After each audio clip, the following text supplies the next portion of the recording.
Veja no ICL Notícias, segunda edição.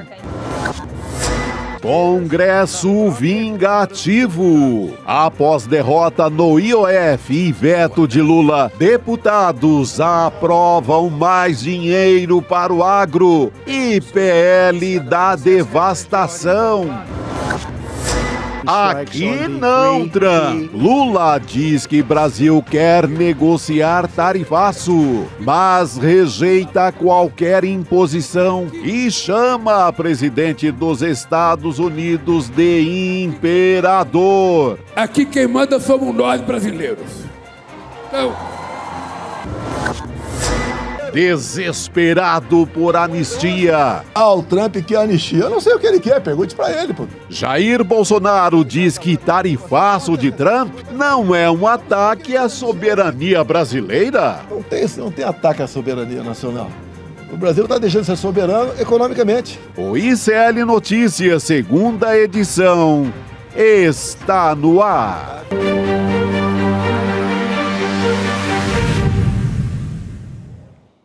Olá, boa tarde. Seja muito bem-vindo, seja muito bem-vinda. O ICL Notícias, segunda edição, já está no ar. Estamos ao vivaço no Instituto Conhecimento Liberta, no Eduardo Moreira, também no canal da Voz Trabalhadora no YouTube. Boa tarde para você que nos acompanha pela Pop TV no Rio Grande do Sul e também boa tarde para você que nos ouve pelas ondas do rádio, Web Rádio São João, diretamente de Quixadá, no Ceará. A nossa formação dessa quinta-feira, 17 de julho de 2025, já está prontinha aqui. Juliano Medeiros e Chico Sá, boa tarde para vocês. Boa tarde, Gabi. Boa tarde, professor. Obrigado mais uma vez.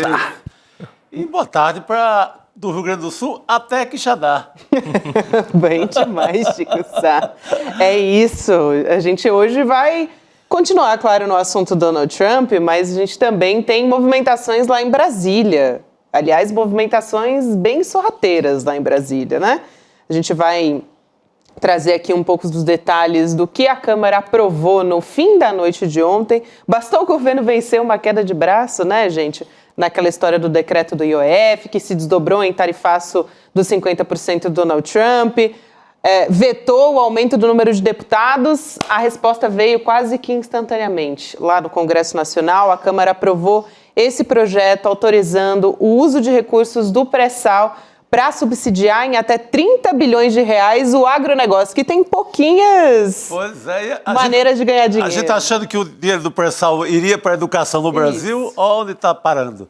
Na turma da motosserra, né? Aliás, não só educação, esse dinheiro, né, esse fundo social era usado antes também para saúde, para habitação, né? Esse projeto inicial focava até em pequenos produtores, na verdade. Só que aí eles deram um jeito de alterar para beneficiar os grandes, que já têm poucos recursos. Pelo amor de Deus. E é essa gente que fica por aí fazendo propaganda da livre iniciativa, do capitalismo e tal, está precisando de dinheiro público. Pois é. E da forma que foi uma emboscada, uma votação na madrugada.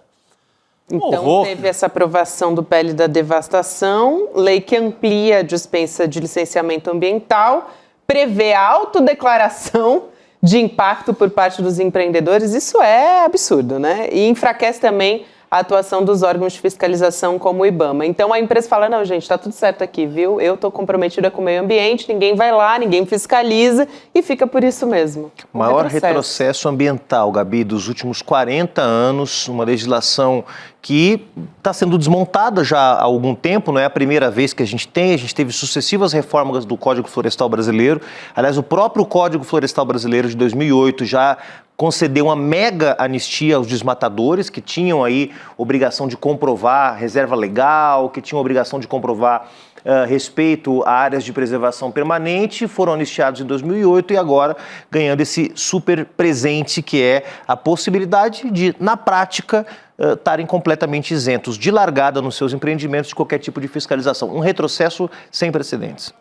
E isso contando também com os últimos, vamos dizer assim, atos de machismo descarado contra a ministra do Meio Ambiente também, a Marina Silva, que foram protagonizados por esses mesmos parlamentares que aprovaram agora essa devassa. A mesma turma, e a mesma turma que vem lá do Ricardo Salles, que é o homem da boiada, ministro do Meio Ambiente no Isso é governo passar boiada, Bolsonaro, exato, que tem um processo que está no Supremo de ajuda a desmatadores, de contrabando de madeiras na Amazônia. Esse andou um pouquinho, andou na Polícia Federal, mas como ele é deputado, está parado lá no Supremo. E, além disso, atos de absoluta truculência do presidente da Câmara e de parlamentares da oposição contra deputados do PSOL, deputadas do PSOL, deputadas do PT, né? Em particular a deputada Célia Chacriabá, do PSOL de Minas Gerais, hostilizada, vítima de racismo, né? Então, o que aconteceu ontem está inscrito num contexto mais amplo, né? Que é, como mencionou a Gabi aqui, uma tentativa de resposta do Congresso Nacional, depois de algumas derrotas, erros de cálculo, movimentações atrapalhadas do Hugo Mota, que parece que está aprendendo a ser presidente da Câmara, mas não tem a malandragem dos seus chefes, né? Daqueles que o precederam. Vai dando cabeçadas, vai aprovando coisas sem combinar, vai perdeu no Supremo Tribunal Federal a batalha do OF, teve que fazer um gesto agora ao lado do Alckmin e do Davi Alcolumbre, dizendo que estava ao lado do governo no caso do tarifaço do Trump, ou seja, e tomou uma baita retranca da opinião pública com o aumento do número de deputados federais de 513 para 531. Então, o Congresso acumula desgaste e a resposta veio na forma de mamata para os grandes produtores rurais, que vão acessar mais 30 bilhões de reais agora do Fundo Social do Pré-Sal, e na forma de desmonte da legislação ambiental. Mas tem mais coisa por aí, né? Tem mais coisa acontecendo também. Tem mais coisa acontecendo. Só para avisar quem nos acompanha, o Juliano citou os ataques racistas contra a Célia Chacriabá, mas para frente a gente vai trazer aqui em detalhes, a gente vai trazer o vídeo desse momento e quem foram os deputados que atacaram a Célia Chacriabá. A gente, e também você fala sobre essa revida, vamos dizer assim, do Centrão, né? Porque são majoritariamente deputados do Centrão. Depois a gente vai também mostrar como a base do governo é praticamente inexistente. A gente já tinha feito essa conta lá atrás com o IOF, mas agora também, mais uma vez, a gente se dá conta de que parlamentares que fazem parte de partidos que fazem parte do governo federal estiveram lá apoiando projetos como esse, que promovem um desmonte do meio ambiente. Então, realmente fica muito claro que esses parlamentares realmente não estão de nenhuma forma alinhados, mesmo depois de toda essa reviravolta do governo, escolheram de que lado estão mais uma vez, né?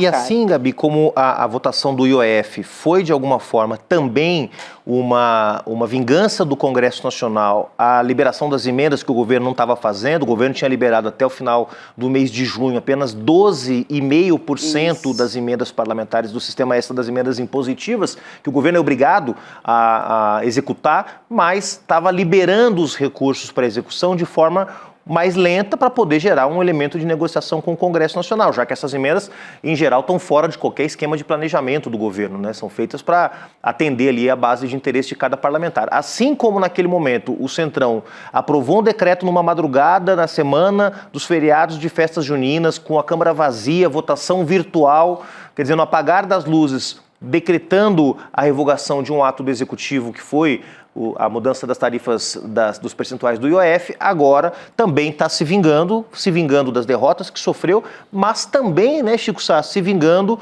de uma operação da Polícia Federal que essa semana atingiu gente ligada ao Centrão. Atingiu o coraçãozão ali, onde pulsa o Centrão, né? Começa numa região, na Bahia, assim, os casos mais, digamos, mais escandalosos, ligados a prefeituras do interior da Bahia, comandadas pelo União Brasil e pelo Elmar Nascimento, que quase vira presidente da Câmara. Não virou ali porque houve uma manobra de última hora, mas seria o presidente da Câmara. Eu posso trazer aqui, aliás, a gente estava falando do presidente da Câmara agora, Chico Sá, quais são os interesses? A gente está falando aqui do Congresso, do Centrão principalmente, né? Porque são parlamentares do Centrão que votaram contra os interesses, no fim das contas, contra os interesses do povo, do brasileiro, né? Da sociedade. Não é só uma que a gente lê assim... A manchete é assim, né? A manchete é assim. Governo federal sofre derrota. Sofre derrota. Lula sofre derrota. Quem está sofrendo derrota somos nós. Se é uma PL da devastação, quem sofre derrota é a Amazônia, país, né? É o Brasil, é o país inteiro.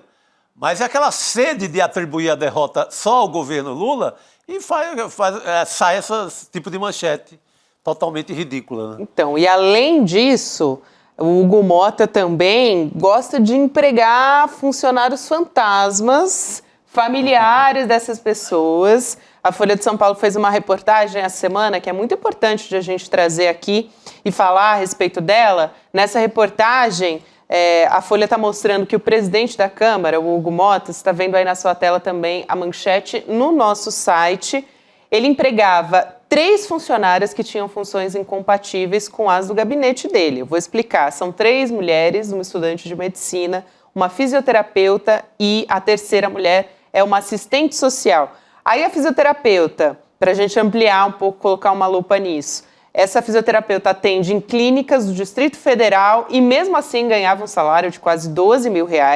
A assistente social nem poderia estar empregada porque ela tinha cargo na prefeitura de João Pessoa, lá na Paraíba. Por isso, por lei, ela não podia acumular função também na Câmara.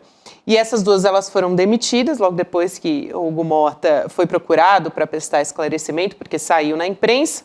Só que a Folha descobriu que, além dessas 3, ele também, o presidente da Câmara, chegou a empregar mães, tia, irmão e primo também dessas 2 aí supostas funcionárias fantasmas. Gente, não é o cara do corte de gasto? Outro dia... Só no dos outros, Outro né? dia ele estava dando uma lição de moral. Bem lembrado, Chico. Praticamente uma lição de moral no executivo. Temos que cortar. Porra, qual é, Playboy, né? Fica...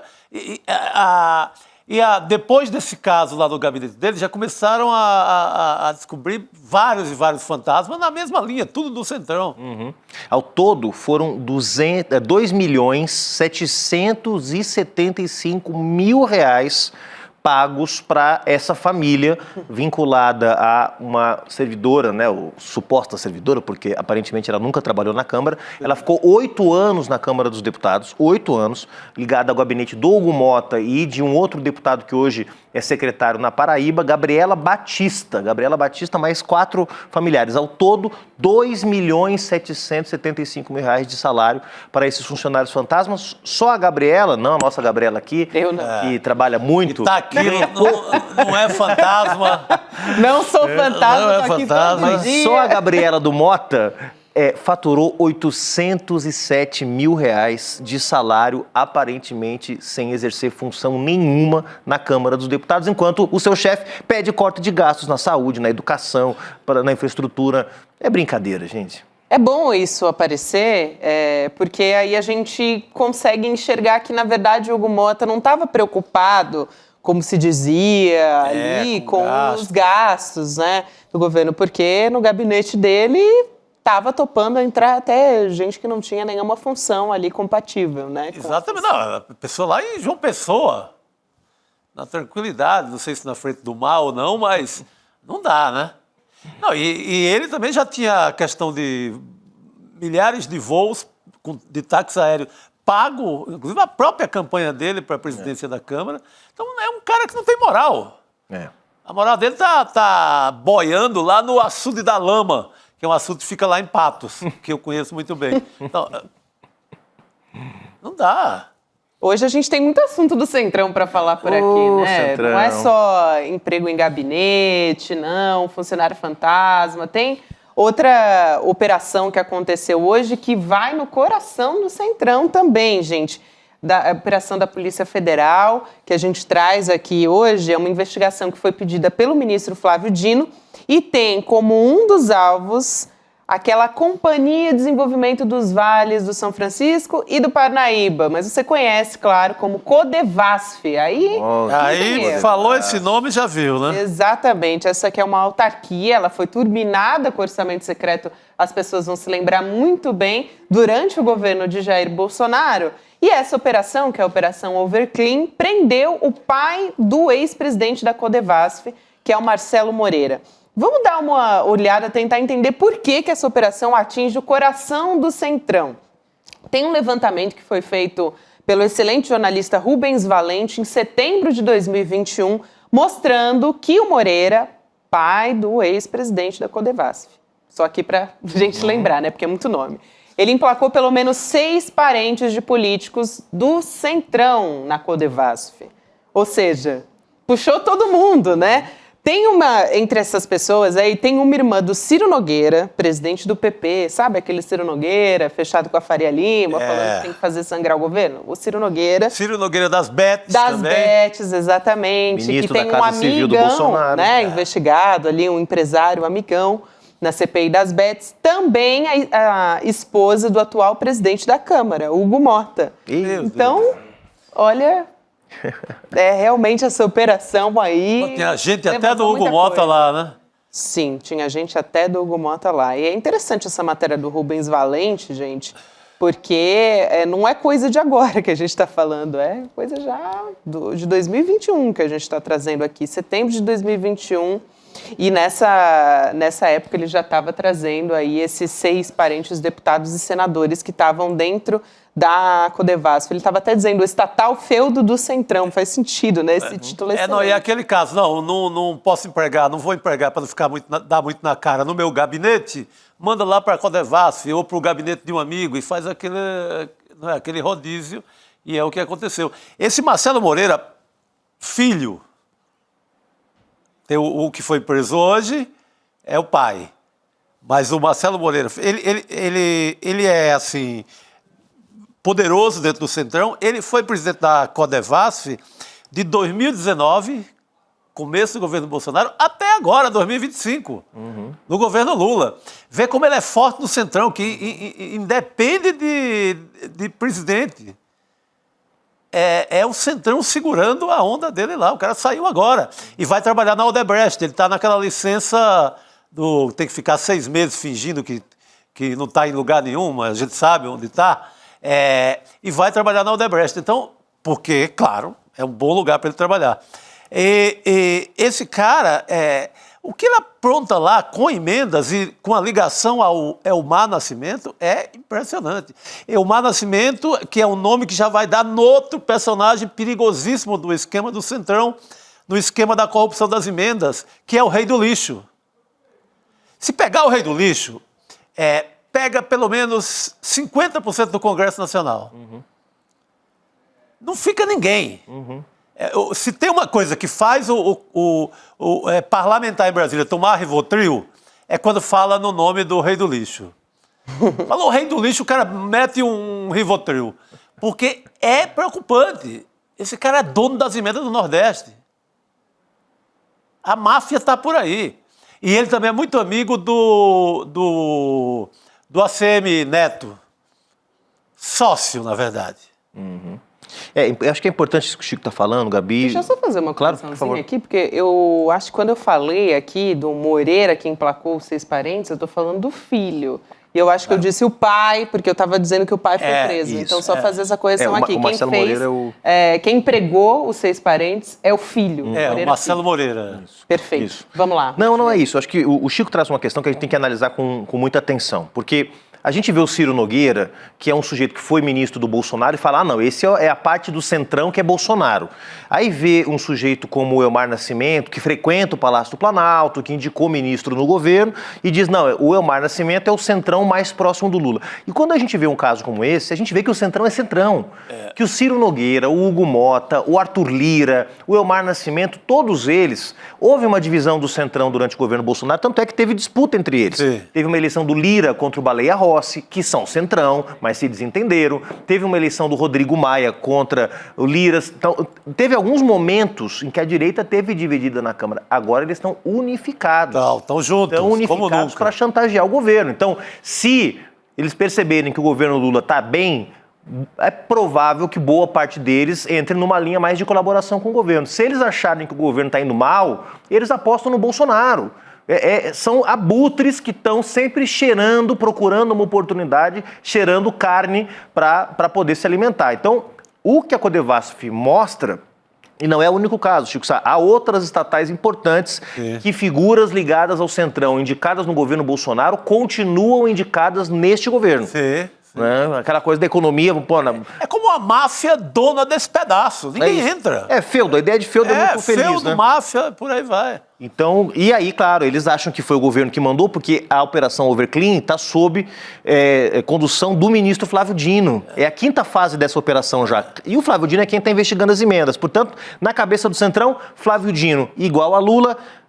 Acionou a PF. Claro, Dino aciona a PF para investigar o orçamento secreto, logo é o Lula prendendo a nossa turma e atrapalhando os nossos esquemas. Vingança em cima do Lula. Aprova o PL do desmatamento, arruma uma pauta-bomba de 30 bilhões de reais, revoga decreto do IOF. Então, tem uma dinâmica essa turma. Né? Quando tem algum interesse contrariado, ataca o governo porque acha que é o governo que está operando. Eu citei o rei do lixo, vamos dar o nome ao cidadão, é José Marcos de Moura.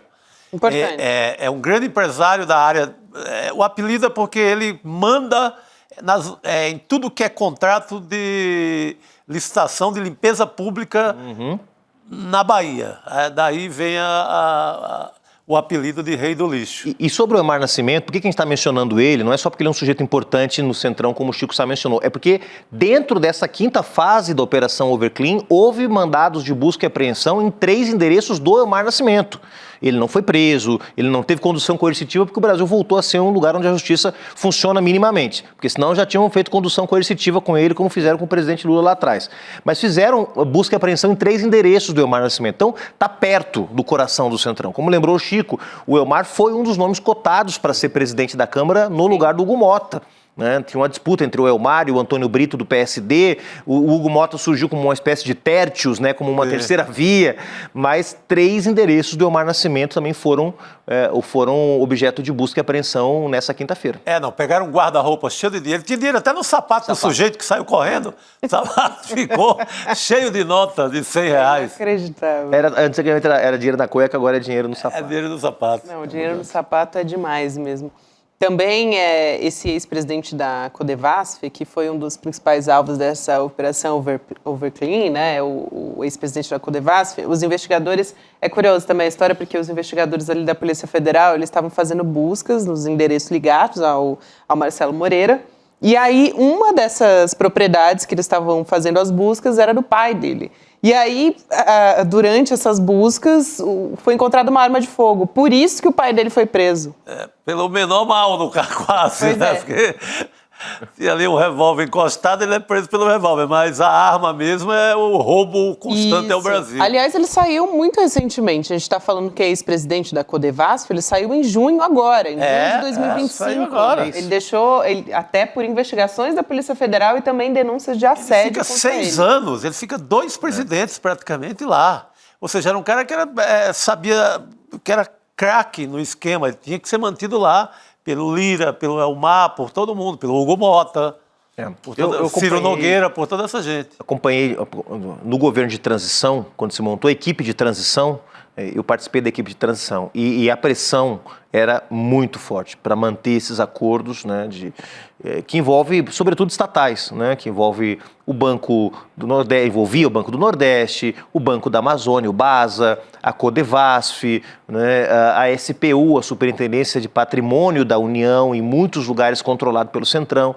Então, a pressão dessa turma, sobretudo num contexto de colaboração. De frente ampla, né? E de colaboração, porque vamos lembrar que, enquanto estava funcionando a equipe de transição, o governo estava negociando com o Congresso aquela PEC da transição dos 145 bilhões de reais para poder dar uma folga para o governo, porque aprovaram um orçamento que era impossível governar o Brasil em 23. Então o governo estava negociando a PEC da transição e em troca o Centrão pedindo para manter alguns nomes. Então foi um período de muita pressão e alguns nomes acabaram ficando, né? É verdade.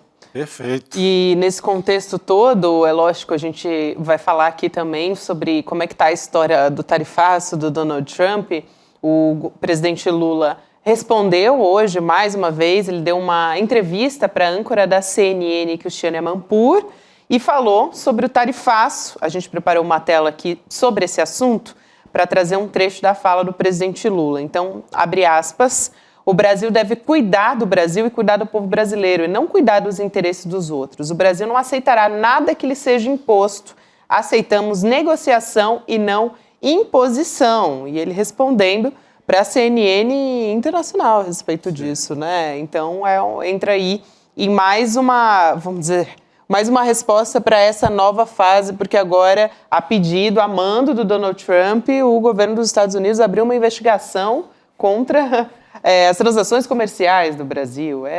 Realmente, isso vai levar tempo também, né? E num dia que sai uma pesquisa muito favorável ao presidente Lula, né, uma pesquisa que mostra que o presidente Lula volta a ser favorito nas eleições presidenciais, venceria Bolsonaro, empataria com Tarcísio, venceria Michele. Então, um cenário que o presidente Lula sai bem desse episódio do tarifaço e que o Centrão, que a gente mencionava até agora há pouco, foi obrigado a fazer um gesto, que foi o vídeo gravado ontem, que o ICL também repercutiu, do Davi Alcolumbre com o Hugo Mota, aquele constrangimento, né, ao lado do ex-presidente, do vice-presidente Geraldo Alckmin, tendo que dizer que, olha, nessa aqui nós estamos com o governo, mas um constrangimento visível, né? Então, o Centrão na retranca, porque sentiram que o momento é um momento bom para o presidente Lula, que fala para a CNN, que fala no Congresso da Uni, que vai bem nas pesquisas, ou seja, é um momento realmente bom que o presidente tem que aproveitar, e num momento de crise na direita, que a gente já analisou aqui tantas vezes, né? A crise de confiança mesmo do PIB, da Faria Lima em relação ao Tarcísio de Freitas, já não confia no Tarcísio para ser sua opção, sua alternativa, pensam que o Tarcísio continua refém do bolsonarismo, o Centrão na defensiva. Bom momento para o presidente Lula essa semana. Falando em PIB, hoje também, somado a isso, saiu o relatório do Fundo Monetário Internacional mostrando um avanço mais forte, né, do que o esperado para o PIB. Até a gente ouviu o André Roncalha, que é diretor do Brasil, no FMI, no Fundo Monetário Internacional, falando até a respeito da taxação, de que esse ano a gente não deve sentir esses efeitos aqui no Brasil, porque o Brasil tem grandes parceiros comerciais, enfim, mas também, somado a isso, mostra um cenário de crescimento econômico para o Brasil, é um cenário muito positivo. Então, é importante também, num momento como esse, o governo poder contar com mais essa notícia, esse relatório. Sim, números, dados bons, né? Mas voltando à cena do constrangimento do Hugo Mota e do Alcolumbre, ali com o Geraldo Alckmin no meio, né, dos dois, é louco, né? Porque eles dizem praticamente assim, não, em relação à traição à pátria, nós estamos com o governo. No resto, a gente vai trair aqui na madrugada, que é o que aconteceu agora nessa votação do PL da devastação. Mas eles querem dizer praticamente que, olha, na relação da briga com o Trump, a gente está com o Lula. No resto, vamos lascar o governo madrugada dentro aqui no Congresso, que é o que está acontecendo. E jogando agora uma batata quente para o governo, porque o presidente Lula vai ter que vetar esse projeto, provavelmente vai vetar, eu imagino que boa parte do PL da devastação, sobretudo esse aspecto do autolicenciamento. O governo que não entrou, digamos, forte nessa briga, né? A ministra Marina Silva fez uma declaração muito crítica, a ministra Sônia Guajajara, quando perguntada também, mas o presidente Lula não entrou com força nessa agenda, vai ter que vetar e vai abrir um outro constrangimento com o Congresso, porque esse veto vai ser derrubado pelo Congresso e ato contínuo vai haver judicialização, porque há elementos flagrantemente inconstitucionais nesse projeto, vai parar no Supremo. Quer dizer, veja mais uma vez a história se repetindo, né? Congresso aprova uma medida inconstitucional, o presidente vai vetar, o Congresso vai derrubar o veto, vai parar no Supremo, o Supremo talvez não queira julgar, porque agora o Supremo achou essa maravilhosa solução de fazer conciliação. Agora o Supremo acha que é uma Câmara de Conciliação. Então vamos sentar aqui para conversar sobre o marco temporal. Marco temporal é inconstitucional, tem que julgar inconstitucional, ponto. Não, vamos fazer aqui o meio termo, vamos colocar os indígenas e o agro na mesma mesa. Pelo amor de Deus, diz que é inconstitucional o marco temporal. Agora vai querer fazer a mesma coisa. Vamos chamar o governo, as ONGs, os ambientalistas e o Congresso para... Não tem conciliação possível em torno da destruição da lei ambiental. Agora, mais um conflito do governo com o Congresso que está aí encomendado para o futuro próximo. A ministra Marina, inclusive, falou da possibilidade de Supremo direto. Porque não dá para passar aquilo. Eu pego um papel lá em casa, eu sou dono de uma propriedade, eu pego um caderno lá da minha filha, que estuda na escola, eu boto aqui, está licenciado para eu fazer o que eu quiser na minha propriedade. Que licença ambiental é essa? Não, é uma piada, Chico Sá. Não precisa nem passar em cartório, é só o caderno da filha ali que você anota uma Vai coisa. ter um sistema, alguma coisa, né? O Marcos Palmeira fez uma analogia que circulou num vídeo, né? O ator Marcos Palmeira, que você voaria num avião de uma pessoa que diz que sabe pilotar, porque é disso que se trata. É isso, nossa, eu acho que disso que se trata. o exemplo é muito didático. Muito bom, Juliano. Bom ter você aqui com a gente nesta quinta-feira. Agora a gente vai fazer a nossa substituição aqui, trocar um craque pelo Goiânia, outro. para o Congresso da Uni. Você que está em Goiânia assistindo o ICL, amanhã, 9 da manhã, estaremos lá num debate sobre financiamento da educação no Congresso da Uni, 60º Congresso da Uni. A Uni que está tristinha porque tivemos um acidente essa semana. 3 estudantes foram vitimados num acidente de ônibus, indo para o Congresso da Uni. Então, tá um Congresso da Uni um pouco estranho, um pouco triste por essa fatalidade, mas a gente vai estar lá. Meu 12º Congresso da Uni, eu que me formei na Uni, me formei no movimento estudantil. Gloriosa Uni, de histórias. Rodrigo Vieira. Excelente. Eu tive num congresso da Uni em 87. 1987, em Campinas. Muito bem. Eu me Inesquecível. recuso a me aposentar do movimento estudantil. Um beijo. Até Tchau, amanhã. querido. Obrigado. Boa viagem. Valeu. Aliás, o presidente Lula esteve lá no congresso da Uni, né?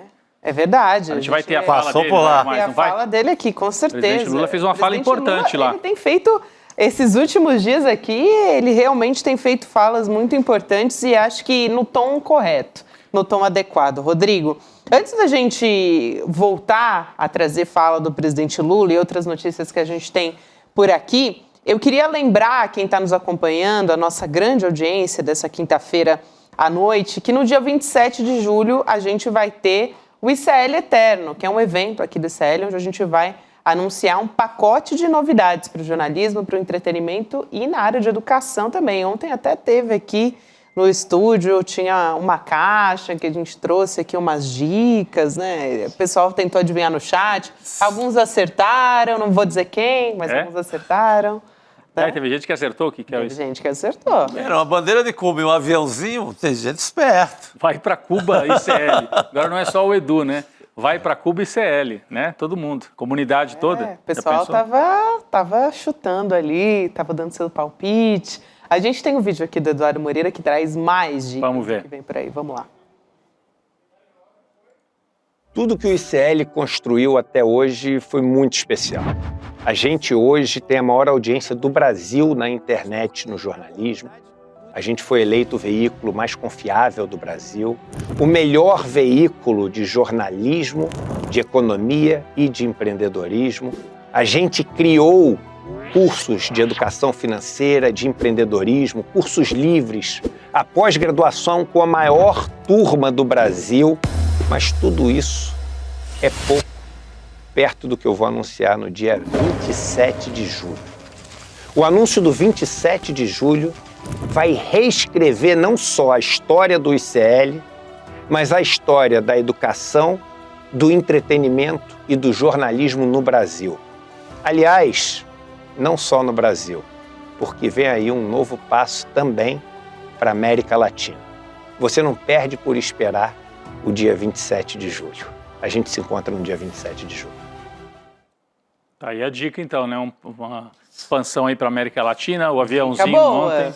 Dica boa. Aviãozinho ontem dentro da caixa, né? ICL Eterno. E essa é uma das áreas, né? que anuncia. Exatamente. Jornalismo Entretenimento E educação. educação. é o tripé aí. Tem a nossa pós do ICL, Universidade ICL. Vai ter novidades também. Isso. O nome também já é uma boa dica. ICL Eterno não é por acaso, não é porque o nome é legal, não. Tem uma história aí por Tem um trás. mecanismo, né? Uma forma Isso. da comunidade pra interagir. comunidade ficar com a gente para sempre, de uma certa maneira. Então, lembrando, icl2.com.br para você colocar o seu e-mail lá e receber esses alertas aqui. Você vai receber no dia também, no domingo, 8 horas da noite, o link, lembrando para você assistir junto com a gente. Aí vai ter condição especial, é um pacote de presentes. Acho que a gente nunca viu, acho não, eu tenho certeza, a gente nunca viu nada parecido, vale a pena. Vamos seguir aqui falando sobre a aprovação ontem na calada da noite por parte da Câmara dos Deputados.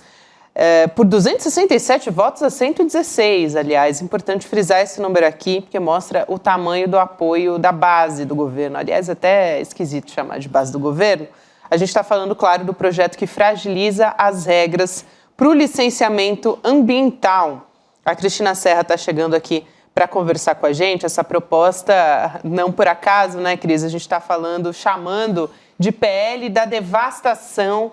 Boa noite para você, Cris. Agora, esse projeto vai para a sanção do presidente Lula e ele pode vetar alguns trechos, a gente não sabe, né? Até é importante a gente saber qual a expectativa em relação a isso. Ontem a bancada, o Lindbergh e outros que estavam no plenário na hora da aprovação, foram diretamente ali, gravaram um vídeo já pedindo que o Lula vete. Tem um movimento aí dos próprios deputados da base mais assim à esquerda, mais progressista, pedindo o veto, mas não sei se a Cristina tem avaliações, se isso pode realmente acontecer, né?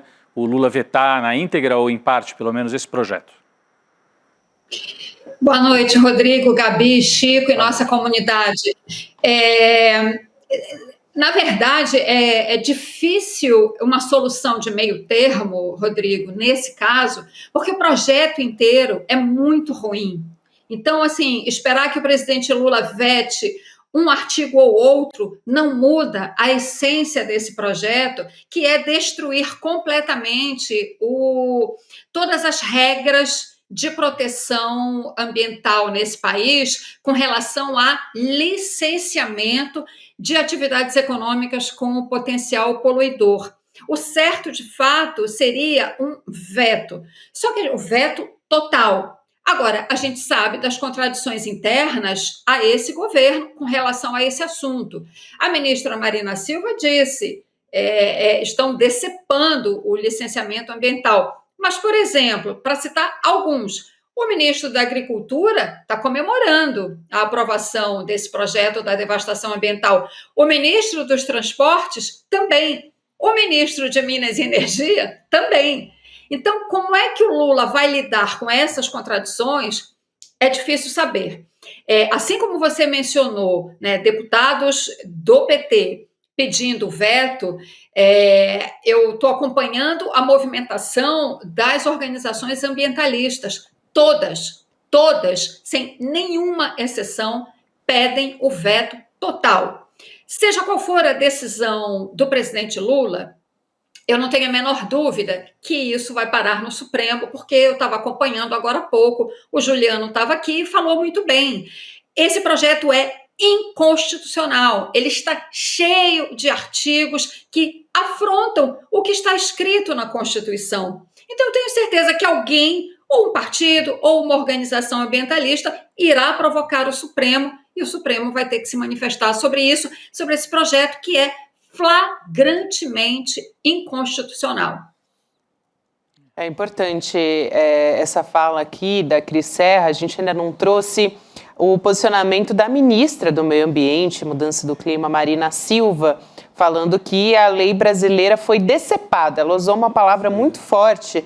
Ela fez essa afirmação para a Folha de São Paulo. Então, vou ler aqui o posicionamento da ministra, abre aspas, a lei não está sendo mudada, como é natural numa democracia, para gerar aperfeiçoamentos que levem a ganhos ambientais, econômicos e sociais. A lei está sendo decepada, disse a Marina Silva, que, aliás, também tem sofrido já 2 vezes, em 2 ocasiões que ela foi ao Congresso falar a respeito de meio ambiente, ela não foi ouvida porque foi atacada pelos parlamentares de uma maneira muito truculenta e até nem preciso dizer, né, que foi misógina, porque é uma obviedade aqui, quase um pleonasmo que aconteceu com a Marina Silva, mas a ministra, enfim, se posicionando a respeito disso e um projeto que foi aprovado na calada da noite, viu, né, essa resposta do Congresso e do Centrão, principalmente, ao governo e à sociedade.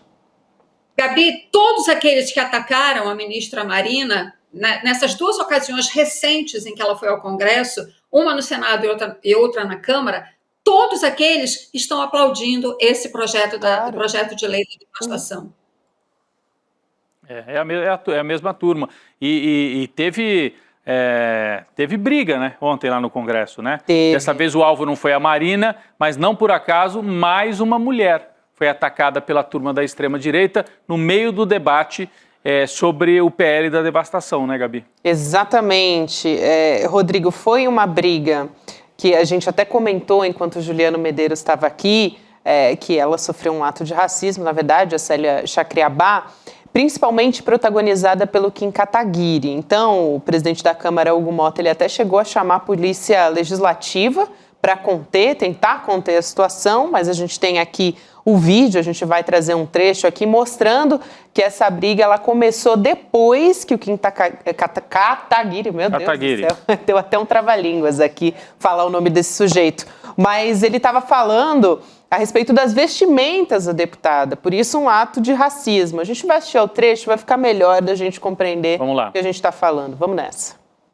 Determinada deputada me chamou de deputado estrangeiro, e eu quero dizer aqui que estrangeiro, e ali próximo ali de onde estão meus ancestrais, é o pavão, que é um animal lá da Ásia. Não tem nada a ver com tribo indígena aqui no Brasil, mas tem gente que parece que gosta de fazer cosplay. Primeiro que, para fazer um cocá de pavão, eles perdem pena naturalmente. Ninguém pergunta para isso se está preocupada de onde vem a bolsa de exportação e o sapato de couro. Mas eu gostaria, porque se trata de um elemento muito sagrado, senhor presidente da casa. E as pessoas podem ter bancadas inteiras para defender seu interesse. Mas atacar uma mulher indígena pelo que se veste, eu não tenho problema de saber de onde eu venho. Eu não preciso chamar de cosplay, porque isso é um racismo televisionado daqui. Certamente eu tomarei as medidas necessárias. Tá aí, Cris. Gabi, mas isso é a cara do Kataguiri, né? Sim. Esse cara, esse sujeito fazer esse tipo de coisa. Ninguém tem nada a ver com a maneira como outra pessoa se veste, né? Ainda mais a deputada Célia Chacriabá, que faz questão, né, de usar o seu figurino como uma afirmação da sua identidade. Esse é um aspecto. Agora, já que a gente está falando desse sujeito, eu queria aqui mencionar o seguinte: quando estava acontecendo o debate, debate entre aspas, sobre esse projeto ontem na Câmara, ele falou uma coisa muito mentirosa, muito mentirosa, e que a gente precisa esclarecer as pessoas, porque nem todo mundo acompanha esse debate sobre licenciamento ambiental, que de fato é uma coisa complexa, nem todo mundo acompanha ali nos detalhes. Ele, de uma maneira muito sórdida, ardilosa, ele disse o seguinte: Mariana e Brumadinho, os dois enormes desastres ambientais que mataram, somados, quase 300 pessoas, aconteceram com a legislação atual, por isso ela precisa ser mudada. Não, isso é mentira. Esses desastres aconteceram justamente porque os licenciamentos ambientais não foram bem feitos. Eu estudei esse assunto, eu escrevi um livro sobre Mariana e estudei o de Brumadinho. E, aliás, incluo aqui um terceiro desastre ambiental, o da Braskem em Maceió. O licenciamento mal feito, com suspeitas de corrupção, pressões sobre agentes públicos, é que estão na raiz desses desastres ambientais. Não é a lei. A lei é boa. Pode aperfeiçoar? Claro, mas não fazer o que eles estão fazendo. Agora, dizer que os desastres aconteceram por causa da lei atual é de uma desonestidade, de uma sordidez difícil de qualificar. É um desrespeito às pessoas que morreram no meio daquelas avalanches de lama. Então, vamos botar os pingos nos is. A lei é boa, ela pode ser aperfeiçoada, mas não deste jeito que estão fazendo, que estão simplesmente acabando com o licenciamento ambiental. E o licenciamento ambiental tem, sim, uma participação importante, eu diria crucial, nesses 3 desastres ambientais, porque foram mal feitos, porque houve pressão sobre os agentes públicos para que os licenciamentos passassem a toque de caixa do jeito que as empresas queriam. É disso que a gente está falando, Então, vamos ser honestos. O debate precisa, ao menos, ser travado com honestidade. Ô, Cris, e é muito simbólico, eu estava pensando aqui, esse ataque justamente a Célia Chacriabá, que é uma deputada federal eleita por Minas Gerais, pelo pessoal de Minas, que representa os povos indígenas, justamente porque essa devassa no Congresso fragiliza justamente os povos originários, quilombos, os povos indígenas, enfim, que ainda não estão com a sua demarcação de terras concluídas. Então, eles são diretamente atingidos por essa devassa também. Exato. Sim, exatamente. Só os territórios que já estão homologados, que não há nenhuma possibilidade mais de questionamento sobre a posse daquele território ou por comunidades quilombolas ou indígenas, que estão teoricamente protegidos. Os outros que estão em processo de demarcação, esses projetos econômicos, esses grandes empreendimentos agora vão passar por cima. Gabi, eu queria te pedir mais um tempinho para falar de um aspecto que às vezes se perde nessa discussão sobre o licenciamento ambiental. É importante a gente lembrar o seguinte: toda essa legislação de licenciamento ambiental que existe hoje no Brasil, ela começou a ser estabelecida em 1986. É de 1986, anterior à Constituição, que é de 1988, o estabelecimento da exigência de estudos de impacto ambiental para empreendimentos de potencial poluidor. É o famoso EIA-RIMA, Estudo de Impacto Ambiental. Esses estudos de impacto ambiental são tão importantes quando você vai estudar a viabilidade de um empreendimento de potencial poluidor, como é uma atividade de mineração, como é um grande empreendimento do agronegócio. Isso é tão importante que aí, quando veio a Constituição de 88, a exigência do EIA-RIMA foi incorporada no texto da Constituição. Por isso que esse projeto de lei é inconstitucional, porque a exigência de estudos de impacto ambiental está no texto da Constituição. De lá para cá, Gabi, foi se construindo, cada governo que passou no período democrático brasileiro ajudou a erguer esse edifício que eu chamo de proteção ambiental no Brasil, que inclui o processo de licenciamento. Todos os governos foram melhorando. Governo Fernando Henrique, governo Lula, depois governo Dilma. Portanto, o licenciamento ambiental é uma conquista democrática. E é essa conquista democrática de 40 anos que esse Congresso Nacional, nesta madrugada, de maneira sorrateira, jogou no lixo. Essa é a gravidade do que a gente está falando. Fundamental essa sua fala, Cris. Eu comentava aqui sobre como os partidos, com base no governo, respondem por 61% dos votos favoráveis a esse PL do desmatamento. Isso é muito simbólico, porque entre esses partidos foram ao todo 169 votos. A gente pode trazer aqui uma tela que a gente preparou para mostrar os votos favoráveis ao projeto de lei que partiram de cada partido com o ministério. Então, vamos lá. Aqui na tela, para quem está nos acompanhando só em áudio e não em vídeo, a gente está trazendo aqui votos favoráveis ao PL da devastação por partido com o ministério no governo Lula. Primeiro, União Brasil, 40 votos favoráveis. Depois a gente vai para o PP também, partido importante do Centrão, 36 votos favoráveis. Republicanos, 30, MDB, 27, PSD, a mesma coisa, 27, PDT, 6, PSB, 2 e o PT, 1. E esse voto que veio do PT, importante dizer aqui, foi o deputado Arlindo Chinaglia, que disse que se confundiu e votou errado, Chico. Pô, presta atenção, deputado. Presta atenção no serviço, tem um narrador que fala isso. Uma votação muito importante. Sempre tem um que está errando nas últimas votações. A esquerda já tem pouco voto.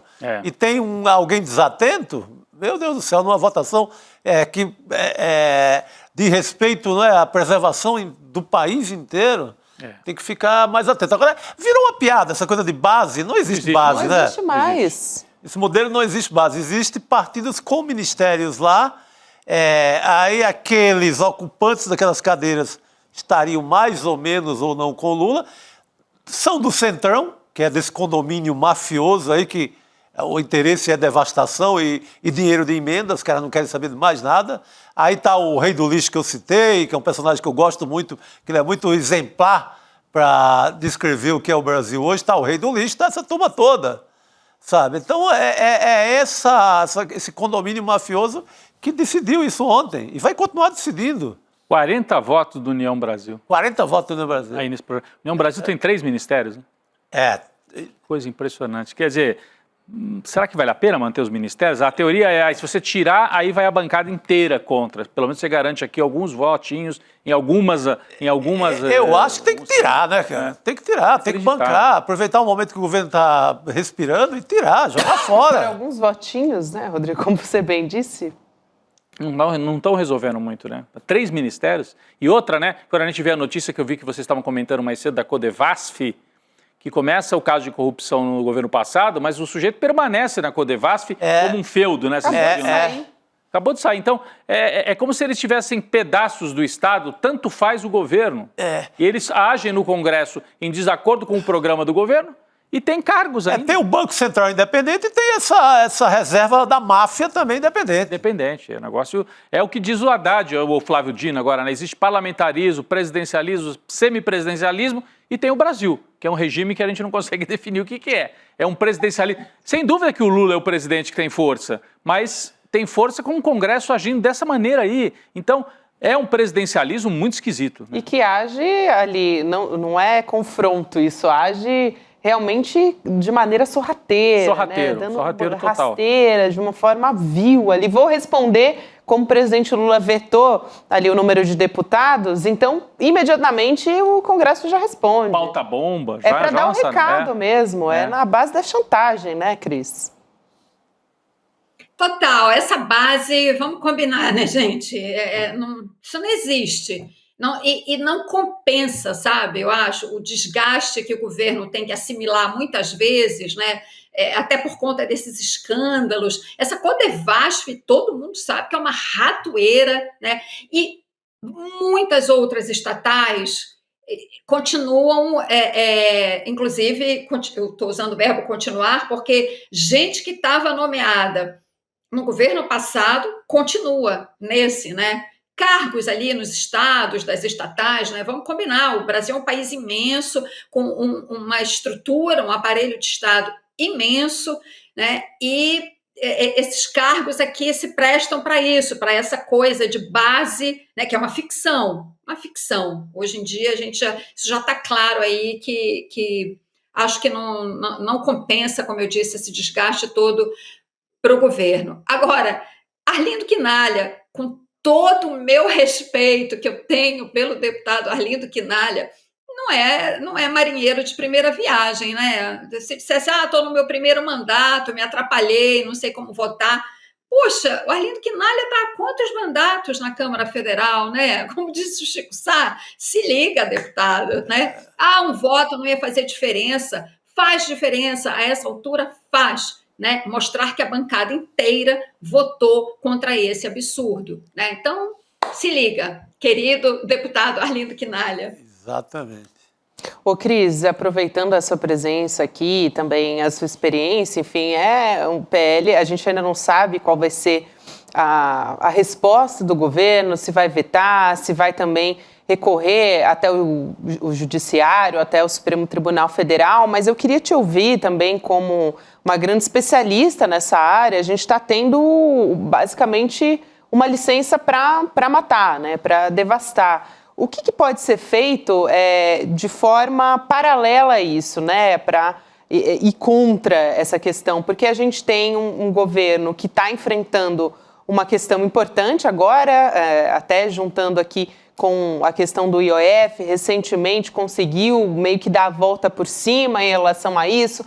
Tem a taxação do Donald Trump, que acabou fortalecendo o governo também, mas tem ali batalhado, né, para conseguir, saiu das cordas e agora está batalhando para conseguir estar nesse patamar. Então, o que pode ser feito também e de que maneira, né? Se a sociedade talvez, não sei, se mobilizar de alguma maneira, se as organizações estão se mobilizando, muitas vezes a gente tem visto, né? Também uma resposta por parte de pesquisadores, né? Da sociedade civil. Isso, eu acho, não vejo outro caminho, Gabi. Isso exige da sociedade civil, das organizações, enfim, todo mundo que tem um mínimo de consciência sobre a emergência climática, né, se mobilizar e fazer muita pressão Existe uma campanha que já está desde a madrugada, hoje de manhã eu acordei, a campanha já estava em pleno andamento nas redes sociais, pelo Veta Lula, né? Mas não basta só a campanha digital, é preciso ir para a rua e, sobretudo, acho que é preciso explicar para as pessoas, sabe? Traduzir um pouco, trocar em miúdos, quais são os benefícios do licenciamento ambiental, por que é tão importante manter essa lei e aperfeiçoá-la, ok? Mas aperfeiçoá-la na direção certa, né? E não só a lei, mas também cobrar do governo o aparelhamento dos órgãos de controle e fiscalização, IBAMA, ICMBio, enfim, cobrar do governo, né, o seu compromisso com a agenda climática, com o Brasil potência ambiental, porque isso estava na proposta de governo do presidente Lula. Há pouco houve numa das reuniões preparatórias para a COP30, que acontece daqui a 4 meses, a coisa de menos de um mês atrás, teve uma reunião preparatória na Alemanha muito importante, em que cientistas do mundo inteiro entregaram um documento para o presidente da COP, o embaixador André Corrêa do Lago, endereçado ao presidente Lula, pedindo que o presidente Lula seja o líder climático que o mundo precisa hoje. Aqui dentro, isso está reverberando também. Esse documento também tinha participação de cientistas brasileiros. Mas, como eu disse, isso também está reverberando aqui, porque, por exemplo, a Sociedade Brasileira para o Progresso da Ciência teve uma manifestação muito firme a favor do licenciamento ambiental. Claro, esse congresso está de costas para o povo brasileiro, imagina se ele se incomoda com a ciência. Mas, enfim, nós não temos outro caminho como sociedade, né, a não ser nos articularmos, né, fortalecermos as nossas conexões, né, para que seja um movimento grande, amplo, maciço, de pressão, né, primeiro para que o presidente Lula vete. Se não vetar totalmente, né, para que... enfim, também sobre o Supremo, para que o Supremo defina isso rapidamente, né? Para que não fique nesse processo, também o Juliano mencionou há pouco, de maneira muito pertinente, não fique agora nesses processos que o Supremo agora inventou, essas câmaras de conciliação, né? Sobre coisas que são inconciliáveis, porque são inconstitucionais, né? Como o marco temporal, caso o exemplo que o Juliano citou, e agora o do licenciamento ambiental. Então, para resumir, muita mobilização, muita pressão, muito esclarecimento para a sociedade, para que ela entenda como ela é afetada diretamente pelo afrouxamento do licenciamento ambiental. E aqui, infelizmente, nós temos 3 grandes exemplos, né, do que pode acontecer, que são os desastres ambientais que nós tivemos no Brasil, repito mais uma vez, não por causa da lei, mas justamente porque o licenciamento não foi bem feito, não respeitou o que está escrito na lei. Cris, que importante ter você com a gente aqui num dia como hoje, até para jogar luz nesse tema que é tão importante e acho que é até um pouco marginalizado, né, nas pautas que são importantes. Eu acho que a gente tem muito aqui que reforçar isso, a sociedade precisa realmente se mobilizar. Obrigada, querida, a gente se vê em breve. Obrigada, pessoal, boa noite. Obrigado. Boa noite. Cristina Serra aqui com a gente. Eu quero lembrar aqui, pessoal, que a gente está falando, acho que tem tudo a ver com o que a gente vai trazer agora do Web Comunistas, porque o episódio dessa semana é sobre negacionismo. E negacionismo, acho que é a pauta principal, talvez uma das principais da extrema-direita, é o negacionismo climático, né? É uma das bandeiras ali levantada pela extrema-direita. Então, a gente traz aqui, nesse novo episódio do Web Comunistas, com a Laura Sabino e também com o Ian Neves, como a desinformação virou uma ferramenta de poder, e a gente tem um trechinho também desse episódio, vamos assistir. Independente da definição formal aí que a gente viu no Google, você provavelmente associa a palavra negacionismo com isso aqui. A influência do desmatamento no clima global. Não existe. No meu caso particular, pelo meu histórico de atleta, caso fosse contaminado pelo vírus, seria, quando muito, acometido de uma gripezinha. Peixe é um bicho inteligente. Quando ele vê uma manta de óleo ali, capitão, ele foge. Gente, depois de ver esse compiladão aí de desgraça, eu sei que tá parecendo que negacionismo é só uma palavra pomposa pra, sei lá, burrice ou ingenuidade em alguns casos, mas não é exatamente isso. E o que a gente quer trazer aqui são alguns elementos para contribuir com o entendimento mais profundo desse conceito de negacionismo. Então a gente vai ver como ele surge, como ele é estruturado e principalmente por que ele existe para começo de conversa. Gostei dessa. Negacionistas, onde vivem, o que comem, né? Deve comer peixe com óleo, pelo que disse aí o bolsonarista. Eu tinha esquecido dessa live. Que esse... Gente, a gente esqueceu de cada coisa do Bolsonaro, Bolsonaro, o ministro da pesca do Bolsonaro, bom, dizendo que não tem problema óleo na água, porque o peixe, ele desvia da mancha de óleo. Meu Deus. É bom para nossa saúde mental esquecer, para a gente conseguir... Pra gente saber o que passamos, Mas né? vamos lembrar o ano que vem, viu? Porque o ano que vem nós temos que derrotar essa gente de novo. Exatamente, Rodrigo. E só para reforçar aqui, se você quer assistir os demais episódios também, ou acessar agora para assistir, icl.com.br/webcomunistas. Agora, vamos voltar a falar. Agora há pouco eu trouxe um pronunciamento da fala do presidente Lula durante uma entrevista com a CNN. A Cristiane Amanpour, âncora da CNN, ele falou sobre também a invasão do Capitólio e disse que se fosse no Brasil, o Trump poderia ser preso. Vamos trazer essa fala do presidente Lula para conversar aqui com o Leonardo Trevisan, professor de Relações Internacionais, está chegando aqui para falar com a gente. Ele diz o seguinte, o presidente Lula: se Trump fosse brasileiro e se tivesse feito o que aconteceu no Capitólio, ele também seria julgado. E se ele também tivesse violado a Constituição, de acordo com a Justiça, ele também estaria preso. Fecha aspas. Aqui o presidente Lula também tem uma outra fala dele aqui, de que ele não se importa com a ideologia política do Donald Trump. Diz que ele foi eleito pelo povo e diz o seguinte: eu não vejo o presidente Trump como um presidente de extrema-direita, vejo como presidente dos Estados Unidos. Ele foi eleito pelo povo americano. Não interessa se eu gosto dele ou não em termos de ideologia. O que interessa é que ele é o presidente dos Estados Unidos e eu sou o presidente do Brasil. Então a melhor coisa no mundo é nós sentarmos em uma mesa e conversar. Isso seria a melhor coisa do mundo, é o que diz o Lula. Eu vou aproveitar e chamar o professor Leonardo Trevisan aqui para conversar com a gente. Difícil, hein, professor, sentar e conversar numa mesa com o Donald Trump. Não consigo nem visualizar uma situação dessas. Boa noite. Boa noite. Boa noite, Gabriela. Boa noite, Rodrigo. Boa noite, Chico. Boa noite a todos que nos escutam, né?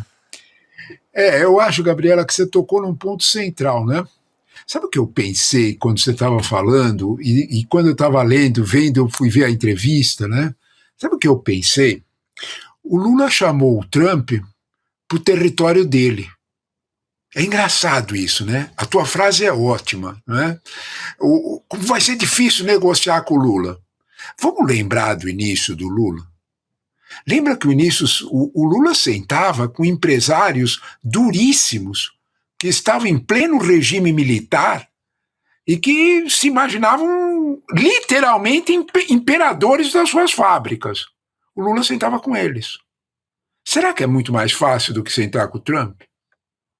Eu fico pensando nisso. Quando o Lula diz que gosta de negociar, que ele tem muita estrada de negociação, que ele tem mesmo.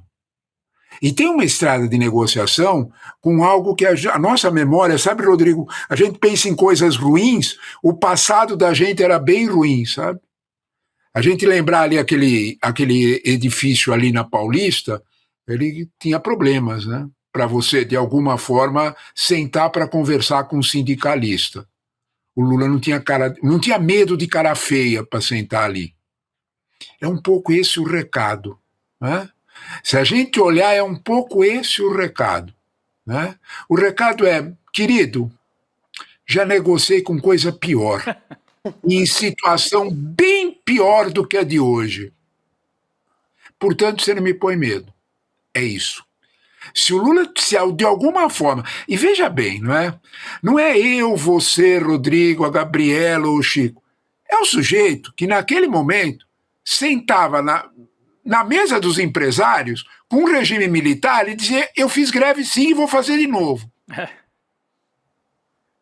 O Chico estava aqui lembrando, né, Chico, quem eram os interlocutores do Lula naquele período, né? Era o Mário Amato, aquela turma braba. O mais bem comportado ali era o Cláudio Bardella, que tinha alguma situação assim mais ajeitadinha.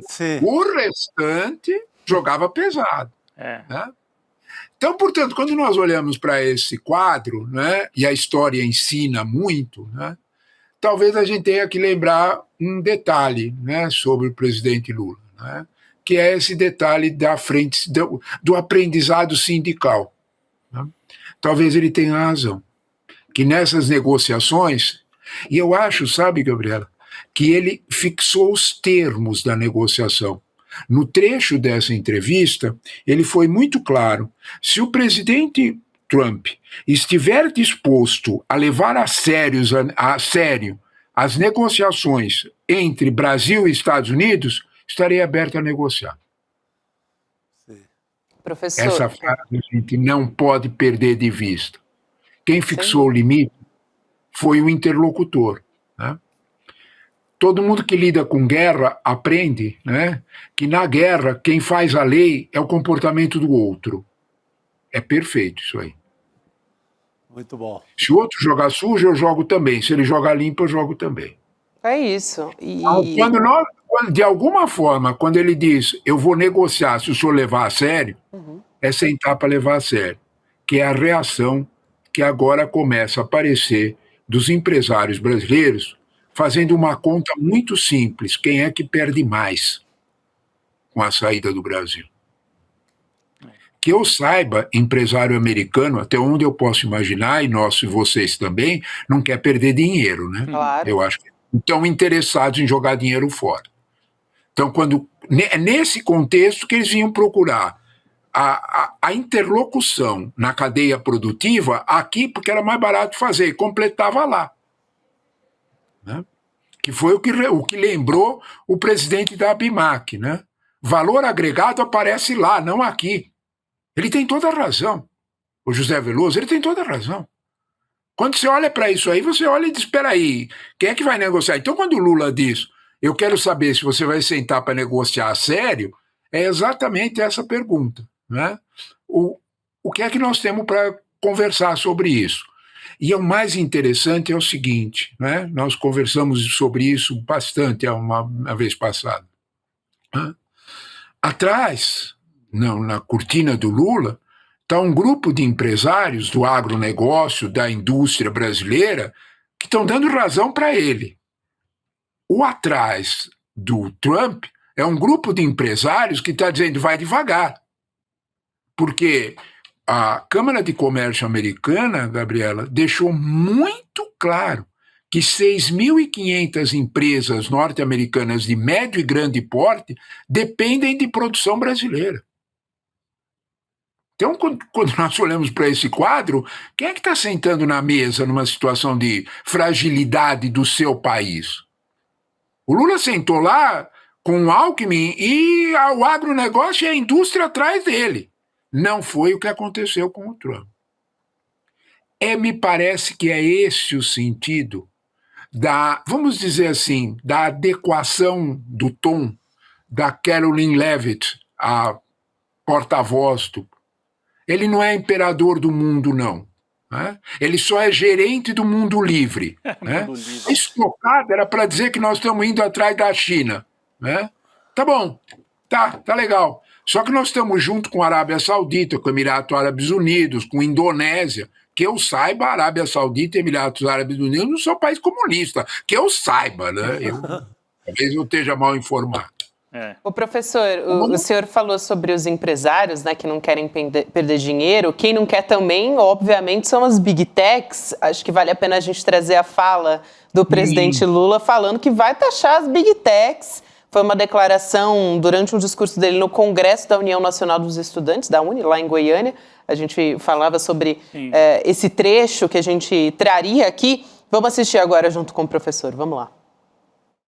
E eu queria dizer para vocês que a gente vai julgar e vai cobrar imposto das empresas americanas digitais.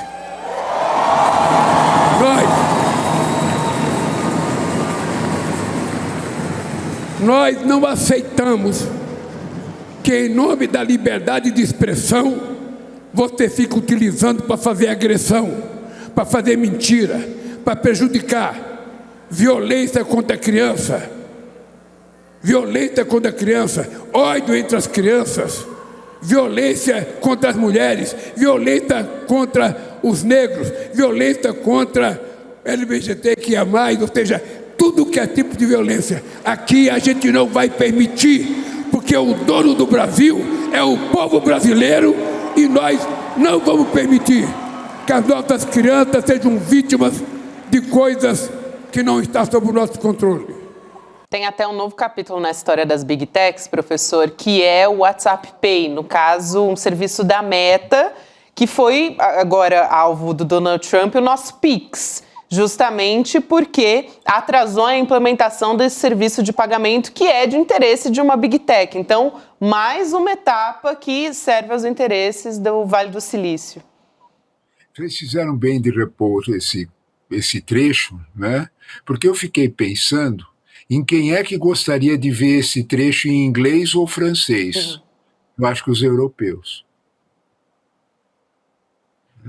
Porque me parece que a União Europeia, o Parlamento Europeu, está se debatendo numa situação bem semelhante a essa, querendo fixar limites, estabelecendo regras, procurando regulamentar. A Austrália está indo nesse mesmo caminho, o Canadá está indo nesse mesmo caminho. Dizer que é só o Brasil que está nesse caminho, desculpe. Né? Todo lugar onde você tem uma noção de sociedade civilizada, qual é o sentido de uma sociedade civilizada? Aquilo que você é responsável pelos teus atos, concorda comigo? Isso é o sentido da sociedade civilizada. Não vamos precisar falar aqui do contrato social, Rousseau, essas coisas chatíssimas. Né?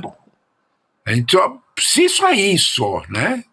Você é responsável pelos teus atos. Né? As Big Techs querem, de alguma forma, não ser responsável pelos seus atos. Né? E, principalmente, nós temos que perceber o que é que está em jogo quando a gente fala do Pix e do WhatsApp Pay. Né? Esse ponto está na entrevista do Haddad. Né? O Haddad cutucou exatamente nesse ponto. Se o presidente norte-americano não se preocupa com a criptomoeda, ele vai se preocupar com o nosso Pix? Espera um pouquinho só, vamos entender do que se trata. Sabe o que quer dizer criptomoeda? Né? É blockchain. Né? Quer dizer, você joga um dinheiro no mercado que ninguém é responsável por ele. É o próprio mercado que é responsável por ele. É isto. Né? E isso para não pagar nenhum custo nem de regulamentação e nem de negociação. Não quero pagar custo nenhum para banco. Só que quando eu não pago custo para banco, eu não tenho para quem reclamar. Concorda comigo? Sim, claro. Sim. Não tem porta para eu bater lá e dizer, me devolve minha grana. Ou você levou um pedaço da minha grana que não era isso combinado. Se você não tem isso, como é que você vai reclamar? Se você está favorável à criptomoeda, e o Trump discursa sempre, o Haddad foi no ponto. Se você é favorável à criptomoeda, por que você vem atrás do Pix? Porque quando a gente olha para o Pix, o que é que tem por trás do Pix? Né? É um direito da sociedade brasileira de proteger seus dados bancários de 207 milhões de pessoas. É disso que nós estamos falando. Se você deixar os dados bancários atravessarem o oceano, não é mais nosso, concordam comigo? Sim. Simples assim. Né? Então, você dizer que não estava em jogo, né, a partir de 2020, os claros sinais de que você ia ter no mundo inteiro moedas digitais, isso é inocência, desculpe. Né? Os sinais eram claríssimos no mundo inteiro, desde 2020, que você ia ter moeda digital no mundo. Né? O Haddad foi no ponto. Será que o problema é mesmo brigar com cartão de crédito?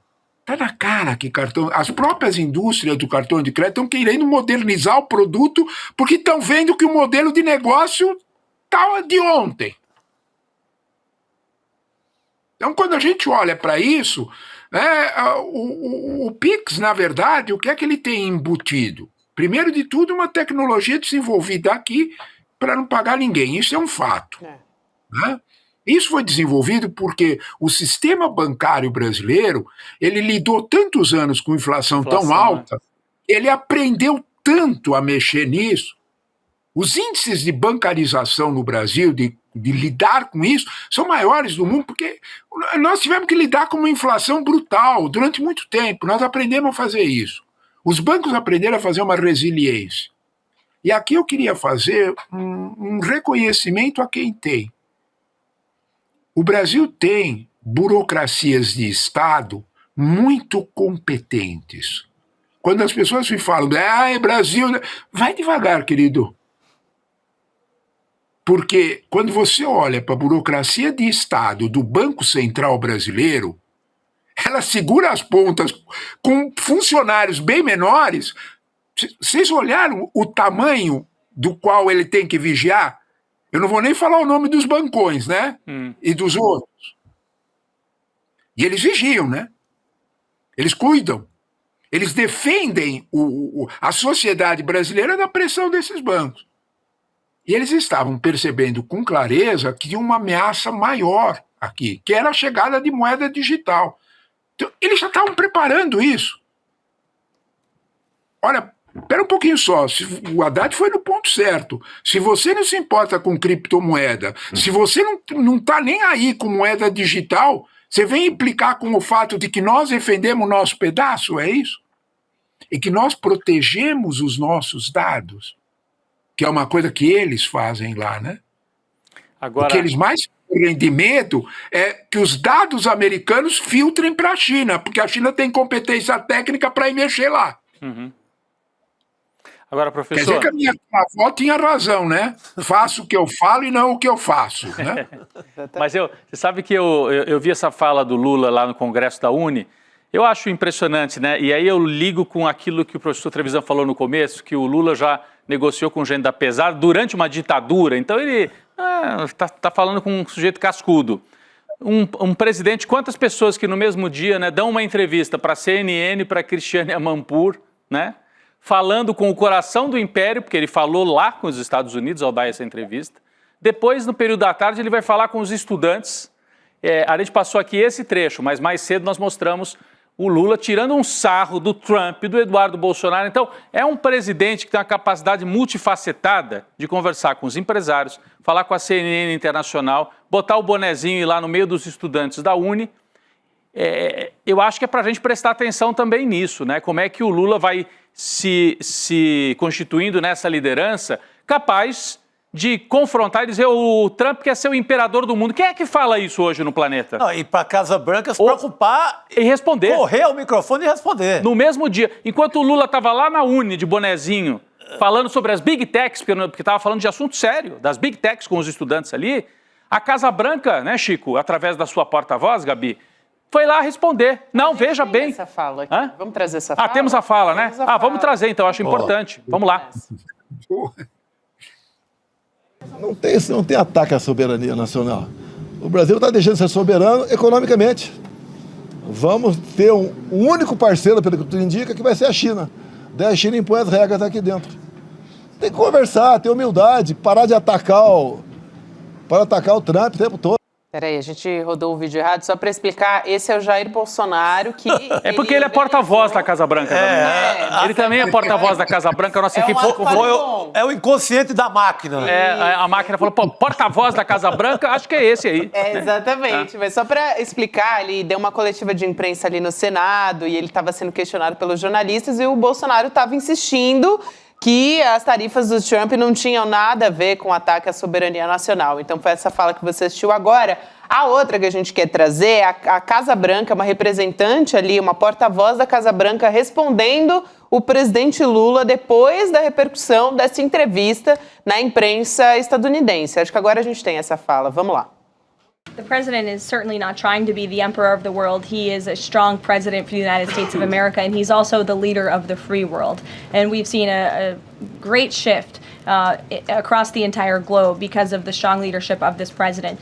Agora sim, a porta-voz oficial da Casa Branca, né? O professor Trevisan, Chico, tinha citado a fala dela, mas agora a gente mostrou que é importante também. Você viu que ela responde? Não, ele não quer ser o imperador do mundo, mas ele é o líder do mundo livre. E quando uma fala antiga... Fazia muito tempo que eu não via a expressão mundo livre. É desde a época da Guerra Fria. Lembra muito o Ronald Reagan. O Reagan falava mesmo. E tinha uma, para quem viu, tinha um seriado de comédia chamado Agente 86. Sim. Que falava muito, criada pelo Mel Brooks, que falava muito, tirava muito onda com essa expressão mundo livre. Que era o mundo livre combatendo o caos. O caos era a cortina vermelha lá do comunismo. O comunismo e etc. Me lembrou muito isso, professor. Não tenha dúvida, né? O Agente 86, a parte mais fantástica dele é quando ele falava pelo sapato, né? Que era um precursor do celular, né? Que a gente não sabia exatamente o que viria. Então, o Mel Brooks bolou essa, que era genial, né? Virar o sapato e falava. Essa ideia, né, que vocês levantaram, né, de que a gente tem que fazer isso, sabe, Chico? Acho que você tem toda a razão, né? Ridento castiga timores. Eu acho que é exatamente, tem que rir, né? O papel do Mel Brooks era de mostrar o quanto havia de ridículo naquela situação e quanto convencia mais do que qualquer discurso. Né? É ridento mesmo. Rindo a gente castiga alguns costumes e eu acho importante isso. É muito importante nesse sentido. Quando a gente olha para o que a Casa Branca respondeu, né, é curioso, né? Mas se nós olharmos para os dois lados, ele sinaliza uma fragilização do discurso lá. Desculpa, vocês fizeram bem de mostrar, eu já tinha visto, mas vocês fizeram bem de mostrar. Ela amansa o tom, ela baixa o tom. Ele não é imperador, não, ele é só imperador do mundo livre. Precisaria perguntar se o atual mundo livre quer essa liderança, eu tenho minhas dúvidas. Porque a pesquisa da Pew Research é Pew Research, né? Acho que ninguém desconfia.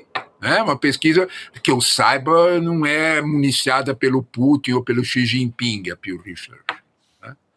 E ele mostra, com dados não dá para a gente ficar explicando aqui, uma crise na imagem americana em países que sempre foram favoráveis aos Estados Unidos. Sim. Eu estou falando de Índia, eu estou falando de Áustria, eu estou falando de França, estou falando de Alemanha, estou falando de Inglaterra.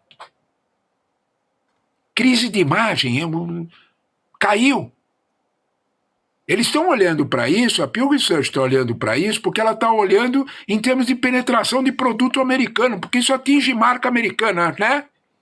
Dá para a gente entender por que eles fazem, né? Então, de alguma forma, quando a gente vê o presidente Lula dar uma situação em que ele fixa o limite, olha, se vocês quiserem conversar a sério, porque conversar a sério é o que o Haddad disse. Eu conversei com o que era possível conversar com um adulto na sala do outro lado, com o Scott Bessent, que é o secretário do Tesouro americano, que disse para ele, olha, tá na matéria do Haddad, que disse, olha, os 10% dá para a gente sentar para negociar, porque o Scott Bessent sabe dos 6.500 empresas que tem negócio com o Brasil. E é o que disse o presidente da ABIMAC, que agrega valor lá, não aqui. Agregar valor quer dizer gerar emprego e renda, quer dizer dar trabalho para muita gente. Quando a gente olha para cada dólar de café que entra lá e vê o presidente aqui do café dizendo que isso gera 42 dólares de trabalho lá, porque é café não torrado que vai para lá, para pensar, gente. É o que nós estamos fazendo, é o que nós sempre fizemos. Nós estamos vendendo pneu, vendendo borracha e comprando pneu. Concordam comigo? É, claro. Devia processar aqui o café, não torrar lá. Né? Aqui, processa lá. Nós fazemos isso com celulose. Imagine o quanto os Estados Unidos precisam de celulose. Quando você fala celulose, você está falando de embalagem, você está falando de papel. Né? Você tá falando, e isso tudo tem a ver com e-commerce, né? O consumo isso cresceu muito porque agora não é o freguês que entra na loja, a motocicleta leva até lá, né? Então cresceu o consumo de embalagem. Então, quando você olha para essa situação, 37% da celulose, que é o produto básico, sai daqui. Não repõe de instantâneo, não. E vai gerar emprego lá. Exatamente, talvez, por isso, porque a Catherine Levitt, ela é mais prudente. Não é o adulto na sala, mas ela é mais prudente. Ou então o Scott Bessent conversou com ela antes dela falar, olha, vai devagar, viu? Porque o país que diz que nós não somos imperador tem alguma razão. Razão econômica. Eu estou falando de grana. Eu não estou falando de ideologia. Porque aí vem o que você falou. Eu acho que o Lula, sabe, Rodrigo, cutucou o ponto certo. Não estou interessado em saber se ele é presidente de extrema-direita e eu sou progressista. Ele é presidente americano e eu sou presidente brasileiro. É igualzinho quando o Lula sentava na mesa, lá com os empresários, e dizia assim, tá bom, quer me chamar de comunista, chama de comunista, quer me chamar de adepto da igreja progressista, pode chamar, chama do jeito que você quiser, eu quero saber quanto é que você vai dar de aumento de salário. É isso aí. É isso mesmo. Aí o Lula sentava para conversar. Esse é o recado. O recado exato é esse. Quanto é de aumento de salário que você vai dar? Querido, que você é tudo isso aí, olha, tudo bem, isso aí é para você. Né? Eu não estou nem um pouco preocupado com isso. Né? Foi o que ele disse. E com uma clareza cristalina. Eleito pelo povo americano, eu respeito a democracia. O cara te escolheu, falo com você. Tá? Não entro no mérito dessa questão. De que tipo de gravata você gosta de usar. Não entro no mérito dessa questão. Né? Eu vou sentar com você e conversar com você sobre o que interessa. Sobre o que interessa é saber se celulose vai ser usada desse jeito. Né? O que nós vamos fazer com 6.500 empresas que têm contratos fortes com o Brasil? O café torrado que todo mundo entende. Né? O café sai daqui sem torrar. Nem isso nós fazemos aqui. Né? Deixa para fazer lá. Isso é porque gera algum interesse, né? Isso é porque gera algum efeito. É isso. Metade dos aviões da Embraer são feitos aqui, colocados em caixas e mandados para ser montado lá. É o contrário do que a gente imagina. Então a gente olha para esse quadro, né? E vê por que o recado do Lula foi tão forte. Com um detalhe, viu, Rodrigo, que eu gostei do que você lembrou, achei bem legal o que você posicionou. Ele de manhã fez isso, de tarde fez aquilo, de noite foi mais não sei o quê, né?